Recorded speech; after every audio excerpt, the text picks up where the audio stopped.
Sveicināti! Saliktais procents. Daudziem tā ir mistika. Es esmu sapratis, ka cilvēki viena liela daļa saprot, bet vēl lielāka daļa, diemžēl, nesaprot, kā tas strādā. Es gribu ar saliktā kalkulātora palīdzību parādīt, kā tad rodās šie te mistiski lielie cipari vairāku gadu laikā. Jo šeit ir tas drīzāk sakām vārds vietā, laiks ir nauda, jo ilgāks periods, jo šie te procenti ir lielāki un peļņa arī dzana. Nodemonstrēšu to uz saliktā kalkulātora, teiksim, piemēra, ja? Tās ieslēgšu ekrāna demonstrēšanu.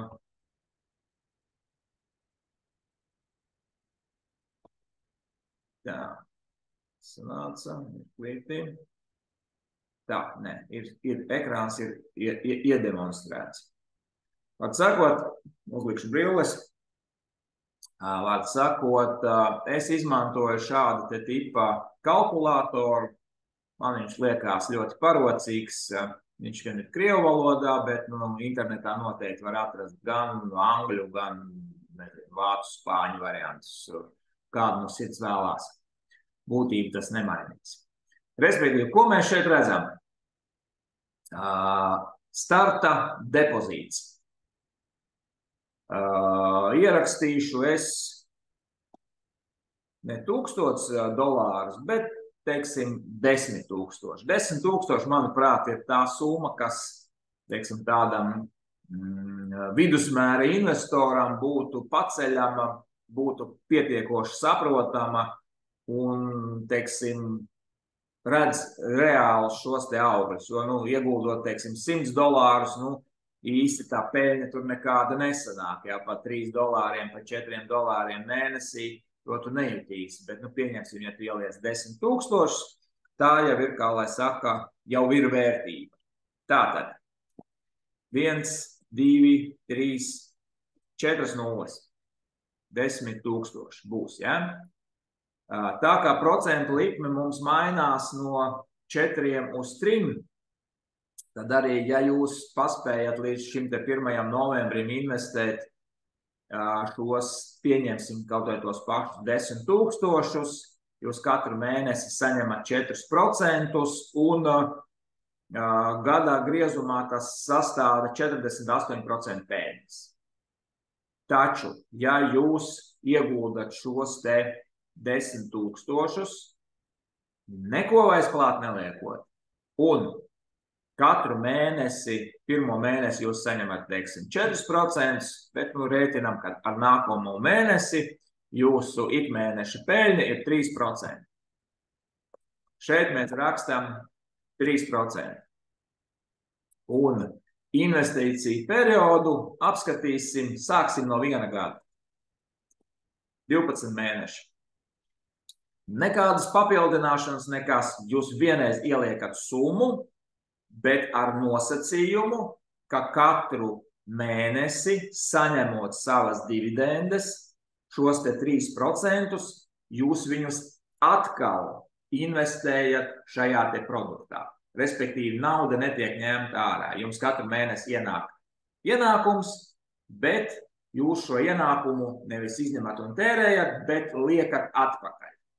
Tad šis, protams, viņu var papildināt katru mēnesi un tā tālāk, bet es izskatīšu šo te variantu. Ja jūs vienreizēji ieliekat no kaut kādu summu, teiksim, 1000, 5, 10, 50, nav svarīgi. Šeit būs, pamatsumma būs 10 000. Tātad, skaitam, kas notiek. Skatāmies. Starta depozīts 10 000. Investēts pavisam 10 000. Gada laikā jūs esat nopelnījis 4257, teiksim, eiro. Ja labi, ok, mūsu kompānijā tie ir dolāri, vai tie runāsim par dolāriem. Tas nozīmē, ka gada peļņa jums ir, ja jūs ņemtu katru mēnesi ārā šos te 3%, tad gada peļņa jums sastādītu, teiksim, 36%. Ja jūs viņus reinvestējat, tad gada peļņa jums sastāda 42,5%. Kā tas notiek? Skatāmies. Pirmais mēnesis paiet, jūs nopelnat $300. Respektīvi, šie 3% no 10 000. Jūs šo naudu ieliekat atpakaļ, neņemat ārā, un jūsu depozīts izaug par šiem $300. Nākamēnes jūs jau šos 3% peļņu saņemat nevis no 10 000, bet no 10 300. Un tie vairs nav $300, bet $309.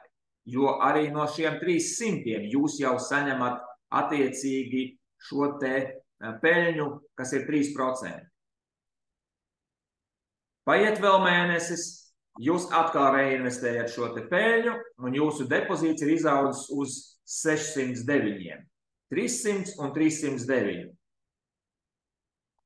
Nākamā mēnesī jūsu ienākums jau ir nevis no 10 000 vai no 10 300, bet jau no 10 609, kas jau sastāda $318. Un tā tas turpinās uz priekšu. Tik tālu, es domāju, ir skaidrs. Katru mēnesi šis te depozīta lielums pieaug, un līdz ar to arī pieaug peļņas lielums. Neko klāt neliekot. Pēc 6 mēnešiem jūs jau saņemat nevis 300, bet $350, ja?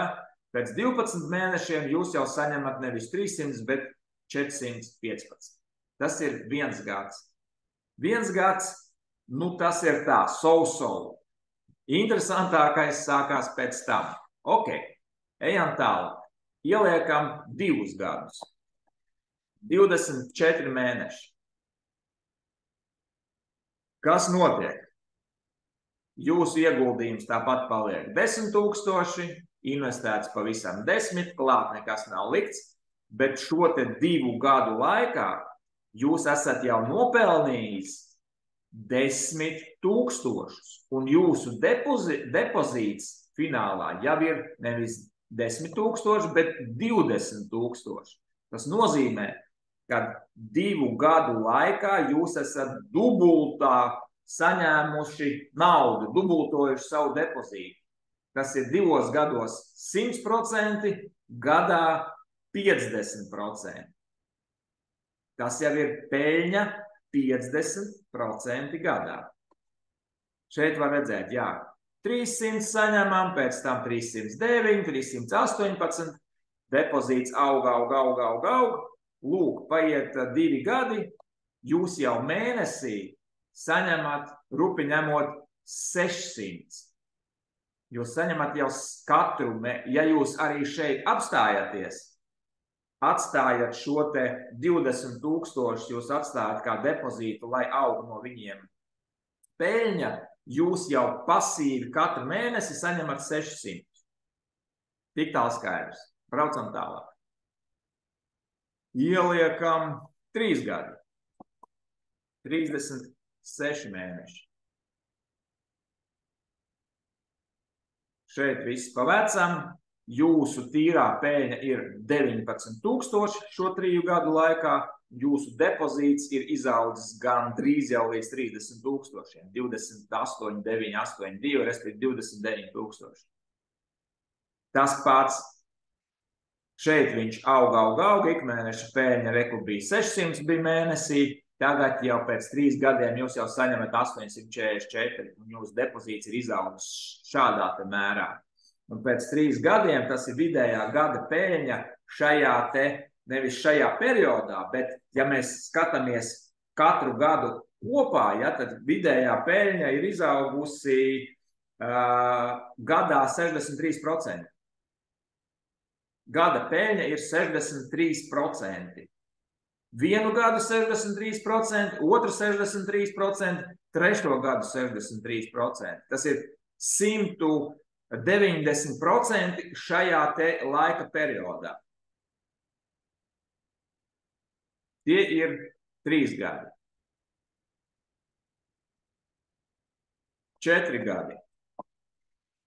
Tas ir 48.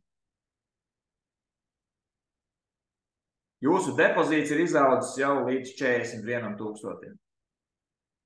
Cik jūs saņemat katru mēnesi? 1200.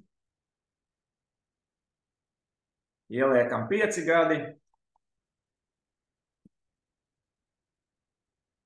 Lai būtu tāds, varētu pat teikt, apaļš skaitlis. Tātad, 5 gadu laikā jūsu tīrā peļņa ir 49 000. 49 000, jeb vidēji 98% gadā. Jūs vidēji šajā te 5 gadu periodā jūs dubultojat katru gadu savu šo te depozītu. Ja? Jūs ielikāt 10 000 un tagad jums ir rupiņamot 60 000. Pa 5 gadiem jūs esat nopelnījis 5 000. Tātad ielikt, nevis 5, bet 50 000. Ielikāt 10, tagad ir 60. Un katru gadu, šajā te laika posmā, ja tā viņus sadalītu vienādi, sanāk, ka katru gadu jūs dubultojat savu šo te depozītu. 5 gadu periodā ar 3% mēneša likmi no 10 000 depozīts izauga līdz 59 000. Kas notiek tālāk? 6 gadi, ja? Kas tas mums ir 72 mēneši?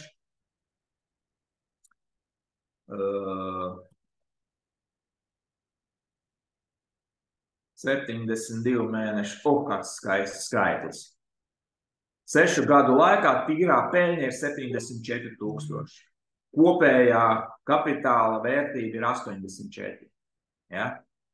Pēc 6 gadiem jūs jau katru mēnesi saņemat gandrīz 2500. Pēc 6 gadiem tas ir 123% gadā. 7 gadi. 84. Skaitām, kas notiek pēc 7 gadiem. Pēc 7 gadiem ir nopelnīti jau 110 000 un depozīts ir izaudzis, jau jūsu kapitāls jau ir 120 000. 120 000 no 10 000. 7 gadu laikā. Ikmēneša ienākums jums ir 3500.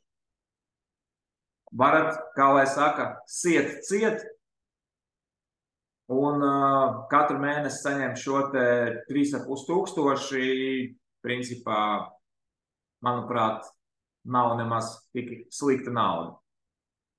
Paņemsim tur pēdējo, tā kā lai saka, lai jūs pilnībā šokētu, paņemsim 10 gadus. 120 mēneši. Opā. 347 000. Pēc 10 gadiem.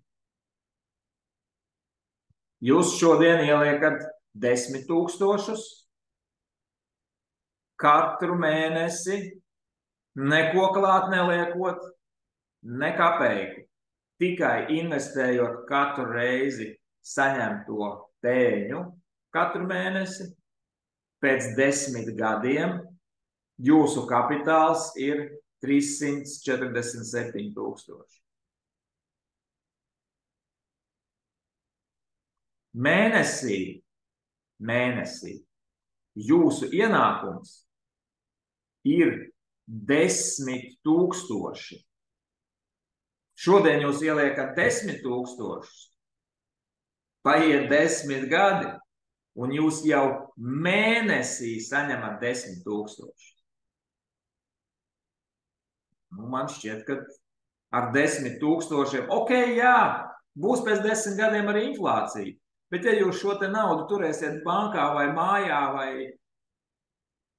kādā, pieņemsim, nelikvīdā īpašumā. Jums ir, es nezinu, tur kaut kāds mazdārziņš, uz kuru jūs aizbraucat varbūt 3 reizes gadā, vai kaut kāda garāža, kurā jūs turat kaut kādas mantas vecas, jā, tur, nezinu, slēpes un riepas vai ko jūs varētu, teiksim, realizēt šodien, jā, ieliekot šādu te kapitālu pēc 10 gadiem.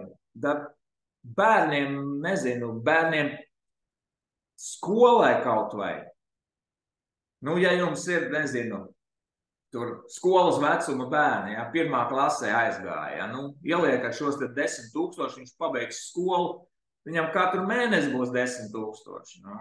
Nu, tā inflācija jau nebūs tik briesmīga. Nu, katru gadu, nu, ok, kaut kā 10% jau nolēma, bet nu, vienalga tā pirktspēja būs